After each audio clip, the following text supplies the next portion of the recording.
প্রথম আয়াতে বলা হচ্ছে ইদা জুলজিলাতিল আরদু জিলজালাহা, যে যখন প্রবলভাবে প্রকম্পিত হবে পৃথিবী, প্রচণ্ডভাবে প্রকম্পিত হবে, যখন প্রবলভাবে জমিন প্রকম্পিত হবে। এখানে দুইবার এই শব্দটা, এই কাঁপুনির শব্দটা এসছে। একবার বললেই কিন্তু হয়তো যে পৃথিবী প্রচণ্ড প্রকম্পিত হবে, কিন্তু এখানে দুইবার বলার মাধ্যমে এটার যে প্রচণ্ড ইন্টেন্সিটি সেটাকে বোঝানো হয়েছে। আমরা পৃথিবীর যত ভূমিকম্পর দিকে তাকাই রিক্টার স্কেলে, আমরা কি দেখি? পৃথিবী খুব একটা অংশ অল্প কাঁপলে আমরা দেখি কত মানুষ মারা যায়, কত বিল্ডিং ভেঙে যায়। কিন্তু যখন পুরা পৃথিবীর কথা বল, সমগ্র পৃথিবী যখন তার প্রচণ্ডতা নিয়ে কাঁপবে, আমরা শুধু কল্পনা করতে পারি সেটা কতটা সিরিয়াস হতে পারে, তীব্র হতে পারে। এবং পৃথিবী যখন তার ভারসমূহ বের করে দিবে, এখানে মুফাসসিরগণ বলেছেন এখানে ভারসমূহ বলতে মানুষকে বোঝানো হয়েছে, যাদেরকে দাফন করা হয়েছে, কারণ এখানে আমরা কিয়ামতের দিনের আলোচনা করছি। আবার আলেমগণ এটাও বলেছেন যে এখানে পৃথিবী তার ভিতরে যত স্বর্ণ অলংকার সব কিছু বের করে দিবে, অর্থাৎ পৃথিবীর ভিতরে যা কিছু ছিল সব কিছু বের করে দিবে। রাসূলুল্লাহ সাল্লাল্লাহু আলাইহি ওয়াসাল্লাম মুসলিম শরীফের 1013 নম্বর হাদিস, খুব ইন্টারেস্টিং হাদিসটা। উনি বলেছেন পৃথিবী তার কলিজার টুকরার মতো করে বিশাল এক স্বর্ণ অলংকার, বিরাট এক স্বর্ণের স্তূপ, বিশাল এক স্বর্ণের স্তূপ বের করে দিবে। এবং এটা যখন মানুষ দেখবে, তখন মানুষের মধ্যে যেই লোক ধন সম্পদের কারণে কাউকে হত্যা করছে, সে বলবে আমি এর অল্প একটু স্বর্ণের জন্য আমি এত খারাপ একটা কাজ করেছিলাম। যেই লোক তার আত্মীয়র সাথে সম্পর্ক নষ্ট করছে টাকার জন্য বা সম্পদের জন্য, সে বলবে আমি এই স্বর্ণের জন্য বা সম্পদের জন্য এই কাজ করছিলাম। যেই চোরের হাত কাটা গেছে কারণ সে চুরি করছে, সে বলবে এই সামান্য, মানে এর থেকে আরও অনেক সামান্য সম্পদের জন্য আমি চুরি করছিলাম। অর্থাৎ মানুষের তখন অপরাধীদের সেই রিয়েলাইজেশন হবে যে আসলে সব কিছুর পরে এই কিয়ামতের দিনে, সবচেয়ে গুরুত্বপূর্ণ দিনে, তার জীবনের সবচেয়ে গুরুত্বপূর্ণ দিনে এসে এই স্বর্ণ, এই সম্পদ কোনো কাজে লাগতেছে না। স্বর্ণ পড়ে আছে কিন্তু স্বর্ণের জন্য কেউ ছুটতেছে না, কারণ এই স্বর্ণের কোনো ভ্যালু নাই। 3 নম্বর আয়াত ওয়াকালাল ইনসানু মা লাহা, এবং মানুষ বলবে এর কি হলো, কারণ মানুষ ভয় পেয়ে যাবে, আতঙ্কিত হবে, প্যানিক করবে। মানুষ তো কখনো পৃথিবীকে এইভাবে কাঁপতে দেখে নাই, এই অবস্থা দেখে নাই, এই প্রচণ্ডতা, তীব্রতা দেখে নাই। 4 ও 5 নম্বর আয়াত ইয়াউমা ইযিন তুহাদ্দিসু আখবারাহা বিআন্না রাব্বাকা আওহা লাহা। সুবহানাল্লাহ।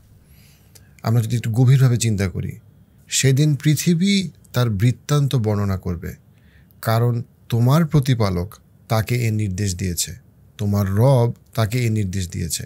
এটা যে কত গভীর একটা আয়াত, আমরা যদি শুধু এটা চিন্তা করি, আমাদের চরিত্র গঠনের জন্য এটা একটা অসম্ভব গুরুত্বপূর্ণ একটা বিষয়। এই যে পৃথিবীর বৃত্তান্ত কি, এটা কিন্তু 3 নম্বরে যে প্রশ্ন করা হয়েছে, যে মানুষ যে বলতেছে যে এটা কী হইল, এটার উত্তর হিসেবে আসতেছে 4 এবং 5 নম্বর আয়াত। পৃথিবী তার বৃত্তান্ত বর্ণনা করবে। মুসনাদে আহমদে আমরা পাই তিরমিজি শরীফে রাসূলুল্লাহ সাল্লাল্লাহু আলাইহি ওয়াসাল্লাম তার সাহাবাদেরকে প্রশ্ন করছেন, তোমরা কি জানো পৃথিবীর বৃত্তান্ত কি? সাহাবারা বলছেন যে অবশ্যই আল্লাহ এবং তার রাসূল সাল্লাল্লাহু আলাইহি ওয়াসাল্লাম সবচেয়ে ভালো জানেন।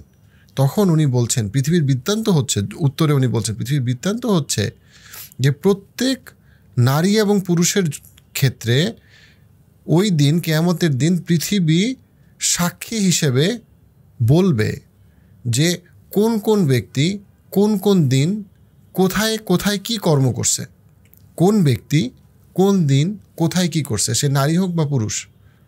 সুবহানাল্লাহ, আমরা কি খেয়াল করি আমরা কোন রাতে কি করছি, কি দেখছি, কোথায় কে কাকে মারছে?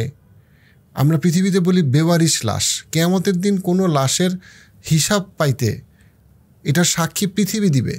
আমরা কি পৃথিবীর বাইরে বা এই মাটির বাইরে কোথাও গিয়ে আমরা আসলে কোনো ভালো বা খারাপ কোনো কিছু করতে পারি না। আমরা কত রকম অপরাধ দেখি, কত কিছু দেখি, আমরা বলি ওটার খোঁজ পাওয়া যাচ্ছে না, ওইটা বোঝা যাচ্ছে না, কে হত্যা করছে, কে টাকা নিচ্ছে, কে অপরাধী, এগুলো বোঝা যাচ্ছে না। কে জানে? মাটি জানে। এই মাটি সাক্ষী দিবে। এবং মাটি যখন সাক্ষী দিবে, আল্লাহর নির্দেশে মাটি চাইলেই কথা বলতে পারে, ঠিক যেমন আমরা মানুষ কথা বলতে পারি, কারণ আল্লাহ নির্দেশ দিয়েছেন, আল্লাহ আমাদেরকে তৌফিক দিয়েছেন। একইভাবে আল্লাহ মাটিকে কথা বলার ক্ষমতা দিবেন, ইনফর্ম করার ক্ষমতা দিবেন, এবং মাটির সাক্ষী। কিন্তু আমরা মাটিকে মনে করি এটা কি, এটা কিছু হইলো, এটা তো একটা জড় পদার্থ। বাট ওইটা ততক্ষণ পর্যন্তই জড় পদার্থ যতক্ষণ পর্যন্ত আল্লাহ এটাকে জীবন দেয় নাই। এবং আল্লাহ যখন জীবন দিবেন তখন এটা কথা বলবে। সূরা ইয়াসিনে আমরা জানি কিয়ামত দিন আল্লাহ আমাদের হাত পা, আমাদের যে অঙ্গ প্রত্যঙ্গ, তাদেরকে ক্ষমতা দিবেন, তারা কথা বলতে পারবে, তারা আমাদের পক্ষে বা বিপক্ষে সাক্ষী দিবে। এটা নির্ভর করে আমরা কি কাজে আমাদের হাত পাকে লাগাইছি তার উপরে। মাটি যদি আপনার বিপক্ষে সাক্ষী দেওয়া শুরু করে, আপনি চিন্তা করতে পারেন আপনার কি হবে। আমরা কত রকম কাজ করি কিন্তু আমরা খেয়াল করি না যে আমাদের সাক্ষী তো আমাদের সামনে। আমি অনেক কিছু আমার মায়ের সামনে করতাম না, মা দেখলে কি বলবে, কিন্তু আমি তো মাটিতে করতেছি, মাটি তো দেখতেছে, মাটি তো সাক্ষী। এবং আল্লাহ এক্স্যাক্ট এই সূরা আমরা নামাজে পড়তেছি, সালাতে পড়তেছি, কিন্তু আমরা মাথায়ও রাখতেছি না আমরা কি পড়তেছি। আমরা নামাজে পড়ার সময় চিন্তা করছি নামাজের পরে ঘুষ খাবো, অথবা কাউকে খারাপ কথা বলবো, অথবা কোনো একটা কিছু করব, অথবা আমার ভুল স্বীকার করব না, ইত্যাদি ইত্যাদি। অথবা মানে একজন মানুষ অন্য মানুষকে হত্যা করছে, কিন্তু তারপরে হত্যা করার পরে সে নামাজের সূরা জিলজাল পড়তেছে, সে মনে করতেছে কেউ তো জানে না, জানে না। সে কী বলা হচ্ছে, কোন দিন কোন লোক কোথায় কি করছে এক্স্যাক্টলি, এবং সেই বিষয়টা কিভাবে হবে, আল্লাহর নির্দেশে হবে। আল্লাহর নির্দেশের বাইরে এখানে কোনো কিছুই হইতেছে না। 6 নম্বর আয়াত, ইয়াউমা ইযি ইয়াসদুরুন নাসু আশতাতান লিইউরাউ আ'মালাহুম। সেদিন মানুষকে দলে দলে বিভক্ত করা হবে, ভিন্ন ভিন্ন দলে বিভক্ত করা হবে, যাতে তাদেরকে তাদের কৃতকর্ম ফল দেখানো যায়, কৃতকার্য দেখানো যায়। আমি এই পুরা সূরায় এই একটা আরবি শব্দ স্পেশালি আমি একটু আপনাদেরকে রিকোয়েস্ট করবো যেন আমরা একটু মনে রাখার চেষ্টা করি। সেটা হচ্ছে আশতাতা, মাঝখানে শব্দটা আশতাতা। এটা খুব ইম্পর্টেন্ট। এটার মানে হচ্ছে ভিন্ন ভিন্ন দল, ক্যাটাগরি করা। আমরা ক্যাটাগরাইজেশন করি না, যে আমগুলো এক জায়গায়, কমলাগুলো এক জায়গায়, এরকম ক্যাটাগরি ভিন্ন ভিন্ন করে রাখা, ক্যাটাগরি। আমরা পৃথিবীতে আমরা সব মানুষকে কিন্তু ক্যাটাগরি করি। এই বাংলাদেশি পাসপোর্ট এয়ারপোর্টে এরা একদিকে দাঁড়াও, বিদেশি পাসপোর্ট এদিকে দাঁড়াও। অথবা আমরা যে সমাজ তৈরি করি, আমরা কীভাবে তৈরি করা, আচ্ছা এই ভাষার মানুষরা এখানে থাকে, এই সংস্কৃতির মানুষরা এখানে থাকে, অথবা ভৌগোলিক অবস্থান। কিন্তু কিয়ামতের দিনেও ক্যাটাগরি করা হবে, কিন্তু ক্যাটাগরি করা হবে কিসের মাধ্যমে? জান্নাতি এবং জাহান্নামীদের মাধ্যমে। মুনাফিকদেরকে রাখা হবে একরকম, মুসলিমদের মুমিনদেরকে রাখা হবে একরকম। এখন আপনি চাইলেই আরেক ক্যাটাগরিতে ঢুকতে পারবেন না। আপনি এখন চাইলেই হয়তো বা পাসপোর্ট নিতে পারেন, বিভিন্ন দেশে থাকতে পারেন, বিভিন্ন মানুষের সাথে বন্ধুত্ব করতে পারেন, কেউ জানে না আপনার ভিতরে কি আছে। কিন্তু কিয়ামতের দিন একটা স্পেশাল আশতাতা ক্যাটাগরাইজেশন হবে। সেই ক্যাটাগরাইজেশন আপনার আমার হাতে নাই। পৃথিবীতে আপনার আমল অনুযায়ী ক্যাটাগরাইজেশন হবে। নূহ আলাইহিসসালাম এবং তার সন্তান, ইব্রাহিম আলাইহিসসালাম এবং তার বাবা, লূত আলাইহিসসালাম এবং তার স্ত্রী, এরা সবাই একই পরিবারের ছিলেন এই পৃথিবীতে বেশিরভাগ সময়। কিন্তু এই একই পরিবারের সদস্যরা কিয়ামতের দিন একই ক্যাটাগরিতে থাকবে না। কেন থাকবে না?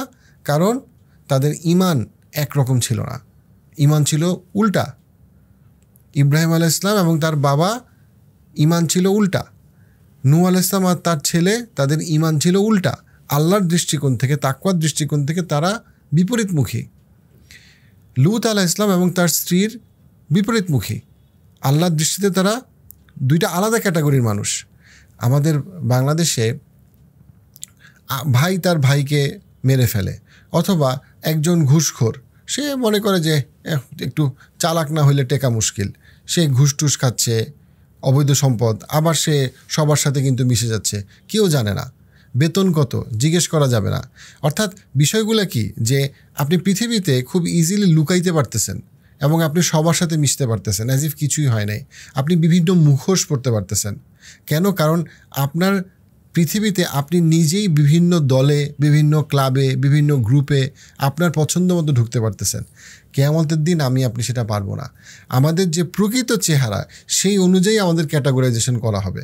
এটা কতটা ভয়ঙ্কর এবং কতটা ডিপ, যে এই একটা শব্দ আশতাতা, যে বিভিন্ন গ্রুপে তাদেরকে ভাগ করা হবে, সেইটা যদি আমরা মাথায় রাখি, দেন আমরা খেয়াল রাখবো, আচ্ছা আমি কোন বন্ধুদের সাথে মিশতেছি, আমার উপার্জন কি হালাল কিনা, আমি আসলে কি কথা বলতেছি, আমি যে এক এক জায়গায় এক এক মুখোশ পরে ঘুরতেছি, পৃথিবীতে কেউ বুঝতেছে না, হ্যাঁ, আমি যে অফিসে একজনের কথা আরেকজনকে লাগাইতেছি, অথবা একই বিল্ডিংয়ে বিভিন্ন বা একই গ্রামে বিভিন্ন মানুষকে বিভিন্ন কথা বলতেছি, কেউ বুঝতেছে না যে আসলে আমি যে গন্ডগোল লাগাইতেছি। কিন্তু আমি ঠিকই কিয়ামত দিন দেখব মুনাফিকের একটা গ্রুপে আমাকে জোর করে ঢুকানো হয়েছে। কেন? কারণ ওটা বের হয়ে গেছে যে আসলে আমি কে, আসলে আমার চরিত্রটা কেমন, আসলে যে আমি শুধু স্বার্থের জন্য অপরাধ করতে দ্বিধা করি না, অথবা যে আমি হিংসা করে কাউকে যে আমি ক্ষতি করার চেষ্টা করছি, বা আমি যে অহংকারী ছিলাম কিন্তু আমি বিনয়ের একটা মুখোশ পরেছিলাম, কোনো কিছুকেই কোনো কিছু লুকানো যাবে না। সত্যিকার অর্থে আমি কে, ওই অনুযায়ী ওই ক্যাটাগরিতে আমাকে ফেলা হবে। সুবহানাল্লাহ। আমরা যদি গভীরভাবে শুধু একটু চিন্তা করি আস্থাতা শব্দটা নিয়ে, তাহলে আমাদের কিন্তু আমরা অনেক কেয়ারফুল থাকবো যে আমরা আসলে সত্যিকার অর্থে আমরা আল্লাহর সামনে আমরা কেমন। কারণ কিয়ামতের দিনে আমাদেরকে ওই আল্লাহর সামনে আমাদেরকে দাঁড়াইতে হবে। এখানে ইয়াসদুর শব্দটার মানে হচ্ছে বের হওয়া, ফিরে যাওয়া।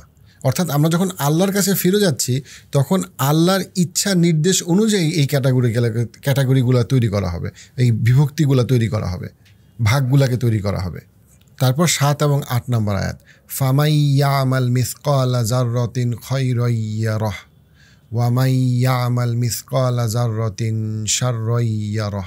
অর্থাৎ আল্লাহ বলতেছেন, কেউ অনুপরিমাণ সৎ কাজ করলে, ভালো কাজ করলে তা সে দেখতে পাবে, এবং কেউ অনুপরিমাণ খারাপ কাজ করলেও তা সে দেখতে পাবে। আমাদের সমস্ত দুশ্চিন্তা দূর করার জন্য কি এই দুইটা আয়াতই যথেষ্ট না? যেখানে আল্লাহ বলছেন যে আমাদের প্রত্যেকটা ভালো কাজ, সেটা যত ছোটই হোক না কেন, সেটা ম্যাটার করে, এবং আমরা যত ছোট খারাপ কাজই করি না কেন সেটাও ম্যাটার করে, যদি না আমরা ওই খারাপ কাজটার জন্য তওবা করি।